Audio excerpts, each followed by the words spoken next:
안녕하십니까.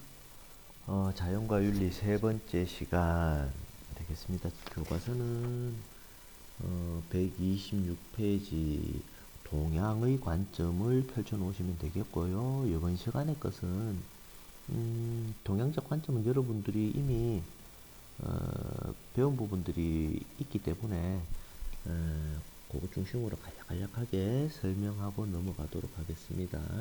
126페이지 유교의 관점 한번 봐주세요. 자, 만물이 본래의 가치를 지닌다고 본다. 인간과 자연이 조화를 이루는 천인합인, 하늘하고 인간은 하나다, 이렇게 보는 것이죠. 유교적 관점 안에서 특히 이제 맹자적 관점에서 봤을 때도 인간의 착한 마음은 누가 준다고 봅니까? 하늘이 준다라고 봅니다. 하늘이 준다. 그러니까 인간 마음 본성 안에 있는 착한 마음은 하늘의 본성이다. 이렇게 보는 것이죠. 따라서 하늘 이퀄 인간인데 그 하늘을 풍부하고 있는 대자연들을 함부로 할 수는 없다. 그 자연 자체도 인간이다. 이렇게 보면 됩니다. 따라서 뭐 조화롭게 바라보는 것이죠. 자연 자체를. 그리고 성스럽게 봅니다. 성스럽게 한마디로. 자, 뭐 자연의 생명력을 도덕적으로 해석했으며 인간이 자연을 본받아 다른 존재와 타인에게 사랑을 실천해야 된다고 보더라 라는 거, 뭐 상식입니다. 자, 불교의 관점. 모든 존재가 원인과 조건으로 연결되어 서로 영향을 주고받는다는 연기론. 이거 우리 앞에 네스 생각나겠네요. 그죠? 만물의 상호 의존성을 강조하였더라. 특히 불살생, 죽이면 안 된다라는 계열에 따른 생명 존중 사상, 그리고 우리 법정 스님, 대표되는 무소유의 가르침은 금약 정신으로 연결되고 이게 또 환경 문제에 도움을 줄 수 있다라고 이야기를 합니다. 자, 우리 좀 헷갈릴 수 있는 도가의 관점 한번 볼까요? 치사하게 이런 문제를 많이 냅니다. 무위자연. 그러니까 무위의 체계를 가지고 있는 거예요. 그죠? 자연을 있는 그대로 바라봐주고 인위적으로 자연을 건드리지 않는 겁니다. 무위자연의 체계를 갖고 있다. 따라서 무목적의 질서를 담고 있다 이렇게 봐야 됩니다. 근데 굉장히 치졸하게 이렇게 선지에 나온 적이 있어요. 무질서의 목적이 있다 이렇게 보는 겁니다. 너무 치졸하죠. 도가의 관점에서 질서가 있습니다. 다만 그 질서는 목적이 없다라는 것이죠. 무질서의 목적이 있다 이거는 말이 안 되는 겁니다. 헷갈리지 마시기 바랍니다. 뭐 도가 뭐 불교 또 공자 맹자 유교 읽어보십시오. 한 부분이기 때문에 그냥 넘어가도록 하겠습니다. 윤리적 쟁점. 실제적인 문제라는 거죠. 실제적인 문제. 지금 경제라든지 또 산업이라는 것이 서양 중심으로 최근 근대에 들어와서 발달을 해왔기 때문에 자연관 역시도 서양의 자연관인 도구적 자연관일 수밖에 없다. 따라서 환경 문제는 이런 도구적 자연관에서 비롯되더라라는 거, 뭐 이런 거 초등학교 때 다 배워야죠, 그죠? 그런데 이런 환경 문제의 특징 이제 너무 많이 하다 보니까 자존 능력을 상실했다. 또 환경 문제는 초국가적 성격을 지니더라. 국가를 초월합니다. 우리 지금 황사 문제가 우리나라가 잘못해서 그런 게 아니지 않습니까? 그죠? 뭐 중국에서 뭐 사막화가 되어서 그런 것들이 넘어오고 미세먼지 이런 문제도 우리나라가 잘못해서 그런 게 아니지 않습니까? 그죠? 국가를 초월합니다, 이제는. 그리고 책임 소재, 방금 선생님이 설명했듯이 이게 누구 잘못인지 가리기 어려워요. 얼마 전에 어, 플라스틱, 컵을 덮어쓴 거북이가 죽고, 이런 게 있었는데, 어, 그런 것들에 대해서 책임을 묻기가 애매합니다. 그죠? 어느 바닷가에서 그렇게 왔는지, 그것이 어디에서 떠내려왔는지, 왜 떠내려왔는지 분석하기 힘듭니다. 그리고 회복하는 데 많은 어려움이 있더라. 환경 문제는 제일 중요한 게 우리뿐만 아니라 미래 세대에도 연결이 되더라. 미래 세대라는 단어가 나왔다. 자연적으로 누가 떠올라야 된다. 이 정도 공부했으면 요 힌트입니다. 요 떠올라야 되겠죠.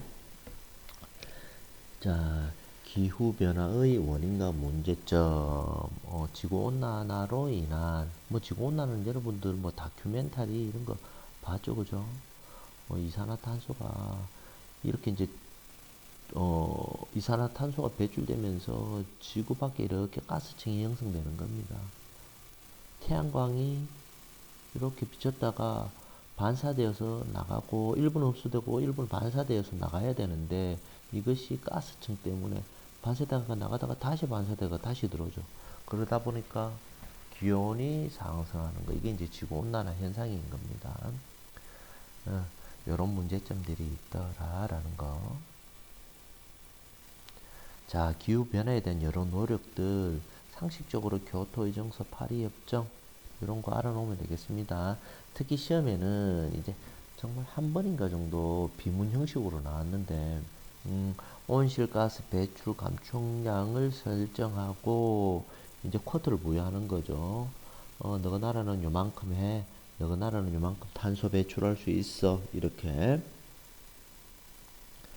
자, 그래서 이 탄소 배출권들을 교토의정서에서 이야기했고, 이제 이 탄소 배출권은 처음에 선진국 중심으로 이제 이야기가 됐다. 파리 협정을 통해서 개발도상국까지 확대됐다라는 거, 별 중요한 건 아닙니다. 탄소 배출권 거래제도, 요거 아시겠죠, 그죠? 나라마다 탄소를 배출할 수 있는 할당량을 정해 놓았더라.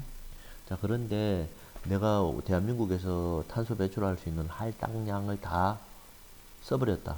그러면 이것을 다른 할당량이 남아있는 산업이 좀 덜 발달한 국가에서 사올 수 있겠죠. 저 멀리 탄자니아에서 탄소 배출권을 사왔다. 그래서 배출을 할 수가 있게 됐다. 산업 공장을 돌릴 수 있게 됐다. 이런 건데요. 장점, 단점이 있습니다. 장점은 일단 우리나라 같은 경우에 아껴 쓰려는 노력하지 않겠습니까? 다 쓰면 돈이 드니까 아껴 쓰려는 자부적인 노력이 되겠죠. 하지만 이런 시장 경제 논리 자체를 환경에 도입함으로써 돈이면 다 된다. 돈이면 환경도 오염시킬 수 있네. 라는 잘못된 생각을 가질 수 있게끔 한다라는 것이죠.